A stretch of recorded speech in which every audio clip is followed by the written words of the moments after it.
Hello friends, I'm Harish Demla from Accurate Fortune Astrology। दोस्तों, सिंह लगन में आगे बढ़ते हैं और देखते हैं यदि शुक्र देव चतुर्थ भाव में बैठ जाएं तो हमें क्या फल देंगे। देखिए दोस्तों, शुक्र देव का संबंध है तीसरे घर से और 10वें घर से।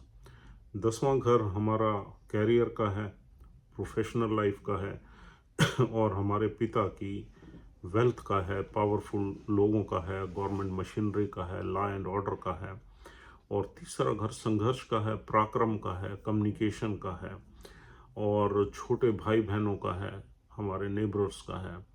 और तीसरे घर से हम कुछ मीडिया भी देखते हैं, हॉबीज़ देखते हैं, एडवर्टाइजमेंट्स देखते हैं।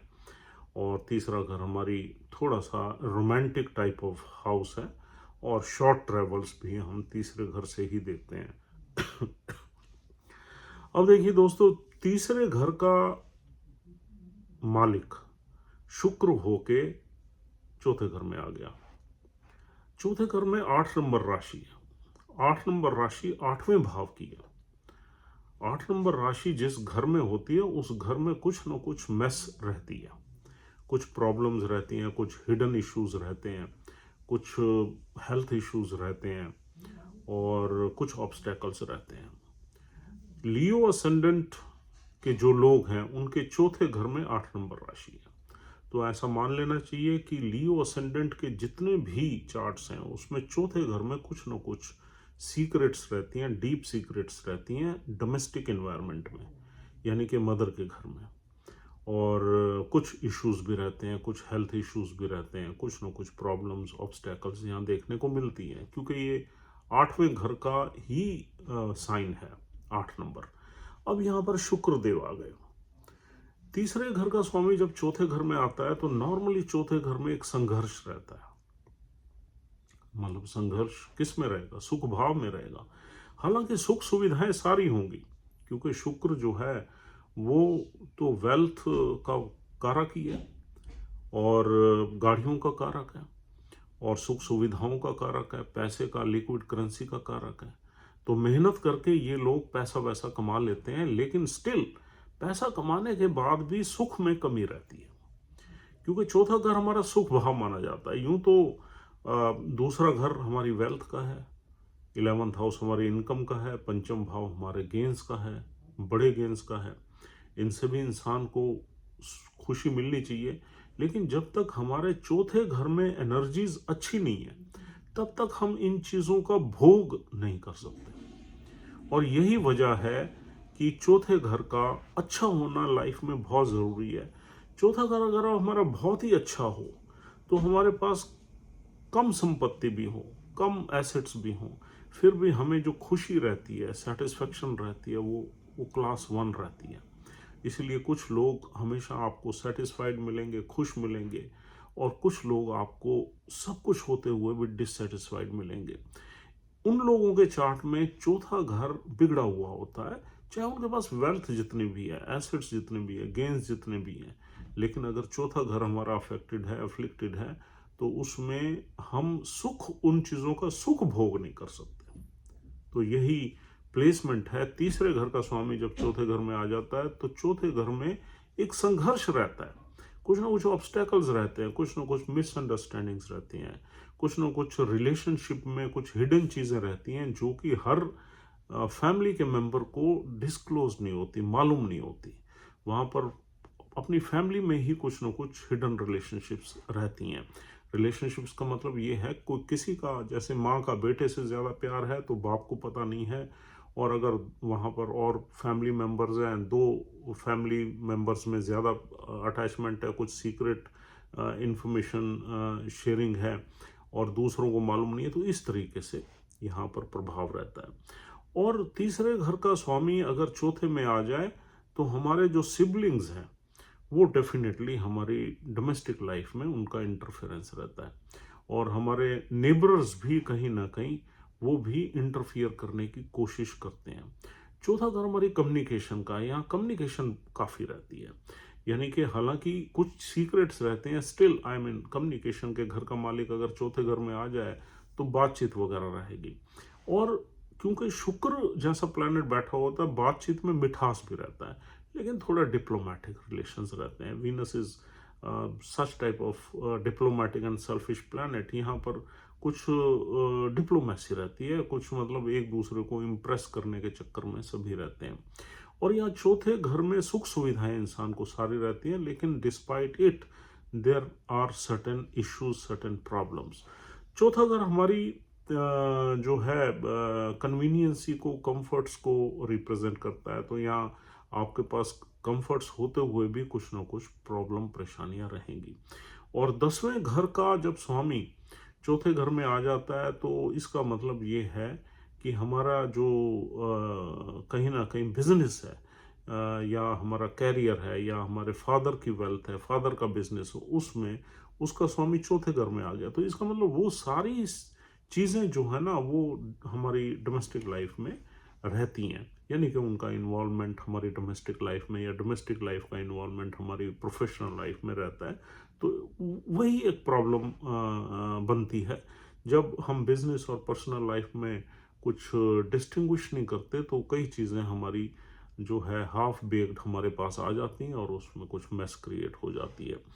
लेकिन जो हमारी वेल्थ है, फादर की वेल्थ है, उसका यूज़ हमारे चौथे घर में होता है। डोमेस्टिक कंफर्ट्स में, सुखों में, गाड़ियों में, घूमने फिरने में और कन्वीनियंसी में हमारा जो है पैसे का यूज़ यहाँ पर होता है। ऐसे लोगों के घर में सजावट बहुत होती है, इंटीरियर बहुत अच्छा होता है, और कुछ इंटीरियर कुछ मिस्टीरियस भी होता है, जिसको आप देख के, कुछ डिज़ाइंस वगैरह को देख के, पेंटिंग्स को देख के आप अनुमान नहीं लगा सकते कि इसके पीछे हिडन जो है फीलिंग्स या हिडन मीनिंग्स इन पेंटिंग्स के पीछे क्या है। कुछ इस तरीके का अजीब सा, बट ब्यूटिफिकेशन यहाँ अच्छी रहती है। और इनके घर में आपको एंट्री के टाइम अच्छी एंट्रेंस भी बहुत अच्छी मिलेगी। वहाँ पर कुछ ना कुछ जो ग्रीन आपके प्लांट्स वगैरह हैं वो भी मिलेंगे, क्योंकि ये वीनस है। Venus is all about these things, decoration and interior. तो जहाँ तक घर का सवाल है, आउटवर्डली या इंटरनली इंटीरियर वगैरह यहाँ पर अच्छा रहता है, लेकिन कुछ डीप सीक्रेट्स यहाँ पर फोर्थ हाउस में ज़रूर रहते हैं, डोमेस्टिक लाइफ में ज़रूर रहते हैं। और दूसरा, कम्युनिकेशन काफ़ी रहती है, लेकिन कुछ कम्युनिकेशन ऐसी भी होती है जो कुछ लोगों से हिडन होती है। और 10वें घर का मालिक अगर चौथे घर में आ जाए तो हम प्रोफेशनल लाइफ की सक्सेस देखते हैं यहाँ पर। यानी कि एक संघर्ष के बाद प्रोफेशनल लाइफ में हमें सक्सेस मिलने का योग रहता है। और 10वां घर पावरफुल मशीनरी का है, पावरफुल लोगों का है। तो इसका मतलब हमारे घर में कुछ पावरफुल या गवर्नमेंट के लोगों का आना जाना भी रहता है, क्योंकि 10वें घर का स्वामी जो है चौथे घर में आ गया, तो हमारे फैमिली के कुछ कॉन्टैक्ट्स कुछ पावरफुल लोगों से, कुछ गवर्नमेंट मशीनरी से रहते हैं। और कुछ हम रूल्स रेगुलेशंस को यहाँ पर कुछ मतलब जो है उनको ओवर रूल करने की भी यहाँ पर रहती है कोशिश। और हम गवर्नमेंट मशीनरी को सीक्रेटली मिसयूज करके उनका फ़ायदा उठाने की कोशिश भी यहाँ पर करते हैं, अपनी वेल्थ के लिए, अपने कंफर्ट के लिए, या अपने प्रोफेशन के लिए गवर्नमेंट मशीनरी को यूज़ करके उनका फ़ायदा उठाते हैं। और 10वें घर से हम देखते हैं अपने नीज को, यानी कि पर्टिकुलरली नीज को। यहाँ पर 10वें घर का स्वामी चौथे घर में बैठने से थोड़ा सा हमारा जो हार्ट है वहाँ पर थोड़ा सा परेशानी रह सकती है, क्योंकि शुक्र, एक तो लियो असेंडेंट में शुक्र मारक प्लानेट है, और दूसरा तीसरे घर से आ रहा है, और चौथा वहाँ पर 8 नंबर साइन है। तो हमारे हार्ट में कुछ न कुछ हमें ध्यान रखना चाहिए, वहाँ पर कुछ न कुछ परेशानी रह सकती है। लेकिन शुक्र का 8 नंबर राशि में बैठना हमें सीक्रेट रिलेशनशिप की भी तरफ ले जाता है। तो इसका मतलब कुछ ना कुछ हम सीक्रेट रिलेशनशिप में भी यहाँ पर रह सकते हैं, जो लोगों को पता नहीं होती। और शुक्र का 8 नंबर में बैठने से कुछ हमारी जो यूं कहना चाहिए कि हमारी मदर की हेल्थ है उसमें भी खराबी के या उसमें भी कमज़ोरी के यहाँ पर योग मिलते हैं। तो दोस्तों यहाँ बैठा हुआ शुक्र देखता है 10वें घर को, तो 10वें घर से ही आ रहा है, 10वें घर को संभालता है, इसलिए हमारी प्रोफेशनल लाइफ को यहाँ पर बैठा हुआ वीनस बिल्कुल काबू करेगा और उसे अच्छा चलाने की कोशिश करेगा।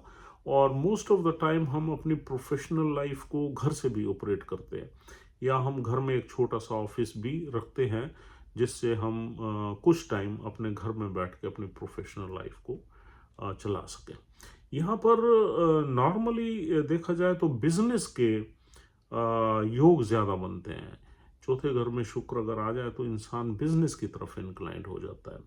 मंगल की राशि में शुक्र बैठने से हम रियल एस्टेट में आ सकते हैं, प्रॉपर्टीज़ में आ सकते हैं, जिम में आ सकते हैं, और स्पोर्ट्स एक्टिविटीज़ का कोई बिजनेस कर सकते हैं, और मंगल से रिलेटेड, अग्नि से रिलेटेड जितने भी हमारी प्रोफेशनल लाइफ है वो हम कर सकते हैं। अग्नि से रिलेटेड बहुत काम आते हैं, तो हंड्रेड्स ऑफ जॉब्स आती हैं जिसमें मंगल का रोल हो। जो भी आपका प्रोफेशन होगा उसमें अगर मंगल का रोल होगा तो आपको ज़्यादा सक्सेस मिलेगी। और यहाँ पर ये देखना भी ज़रूरी है कि शुक्र किस नक्षत्र में बैठा हुआ है, और यहाँ पर मंगल की प्लेसमेंट ज़रूर आपको बताएगी कि ये शुक्र आपको सक्सेस की तरफ ले जाएगा या थोड़ा सा इंस्टेबिलिटी की तरफ ले जाएगा।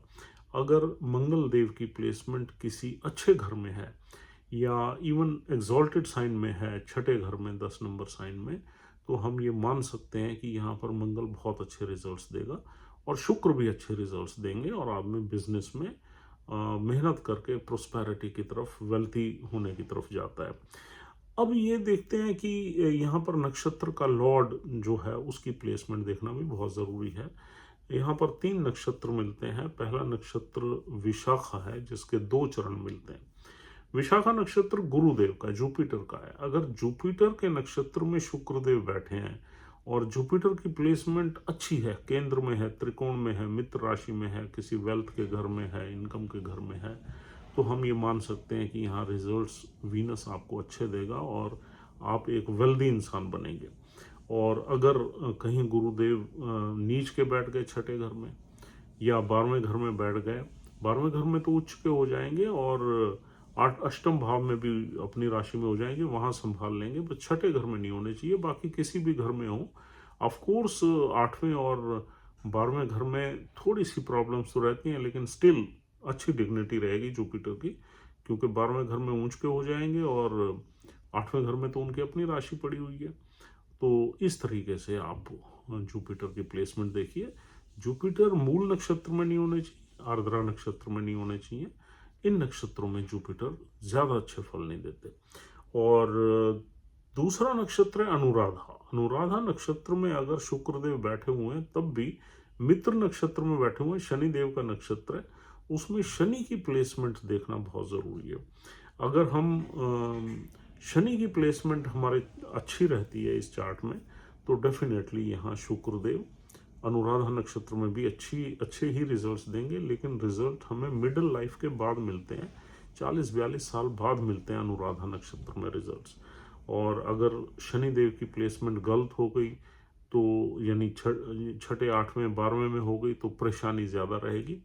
और अगर शनिदेव नीच के बैठ गए तो हमारी लाइफ रहेगी अच्छी, थोड़ा सा संघर्ष बढ़ जाएगा, वर्किंग आवर्स बढ़ जाएंगे, मेहनत बढ़ जाएगी, डबल मेहनत करके रिजल्ट्स आपको नॉर्मल मिलेंगे। और तीसरा नक्षत्र है यहाँ पर ज्येष्ठा। ज्येष्ठा नक्षत्र बुध देव का नक्षत्र है। बुध देव के नक्षत्र में भी शुक्रदेव अच्छा परफॉर्म करते हैं। बुध देव के ज्येष्ठा नक्षत्र में अगर शुक्रदेव बैठे हैं तो बुध की प्लेसमेंट आपके चार्ट में अच्छी होनी चाहिए। तो अच्छी प्लेसमेंट अगर है नक्षत्र के लॉर्ड की और मंगल की भी अच्छी प्लेसमेंट है, तो ये वीनस की प्लेसमेंट अच्छी ही मानी जाएगी। और अगर नक्षत्र का लॉर्ड कहीं इल प्लेस्ड है तो परेशानियां थोड़ी सी रह सकती हैं और संघर्ष थोड़ा सा बढ़ सकता है आपकी सक्सेस को लेने के लिए। तो दोस्तों यहाँ पर इस तरीके से शुक्र को एनालाइज करके आप मेकआउट कर सकते हैं कि वीनस आपको किस तरीके के रिजल्ट्स देंगे। ओवरऑल अगर हम इसको देखें तो ये एक बहुत एक्सीलेंट प्लेसमेंट नहीं है, लेकिन गुड प्लेसमेंट इसे कहा जा सकता है। डिस्प्लेसमेंट थोड़ी सी मेहनत, थोड़ा सा ऑब्स्टैकल्स ज़रूर रहते हैं फोर्थ हाउस में, लेकिन ओवरऑल रिजल्ट्स इसके अच्छे ही मिलते हैं। तो दोस्तों, thank you very much for watching this video. अगर आप हमारी वीडियोस को पसंद करते हैं, हमारा चैनल ज़रूर सब्सक्राइब करिए, और else will see you tomorrow. Have a nice time, please take care, good bye, thank you.